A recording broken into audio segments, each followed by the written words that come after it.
Super shop থেকে আপনারা যদি আদা রসুন পেঁয়াজের পাউডারটা কিনতে যান অনেক বেশি চড়া দামে কিনতে হয়, তবে ঘরে খুব সহজে আপনারা চাইলে এই আদা রসুনের পাউডারটা তৈরি করে নিতে পারেন। কোনো ধরনের প্রিজারভেটিভ ছাড়া আদা রসুন আর পেঁয়াজের পাউডার কিভাবে তৈরি এবং সংরক্ষণ করা যায় আজকের রেসিপিতে আমি আপনাদের সাথে সেইটাই শেয়ার করব। পাউডার তৈরি করার জন্য প্রথমে আমি আদা রসুন আর পেঁয়াজগুলোকে ধুয়ে কুচি করে কেটে নিয়েছি।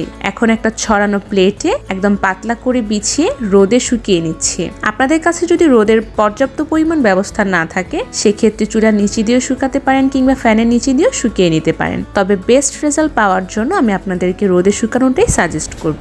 আমার প্রায় 2 দিন সময় লেগেছে আদা রসুনগুলো একদম মুচমুচে করে শুকিয়ে নিতে। আপনাদের কম বা বেশি সময় লাগতে পারে। আমি আপনাদেরকে একটু ভেঙে দেখাচ্ছি।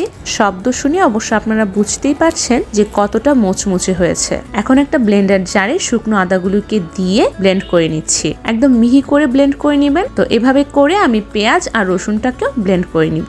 ব্লেন্ড করা হয়ে গেলে আপনারা যে কোনো ধরনের এয়ারটাইট জারে রেখে সারা বছরের জন্য সংরক্ষণ করে খেতে পারেন। আর যে কোনো ধরনের খাবারেই আপনারা এই মশলাটা ব্যবহার করতে পারেন।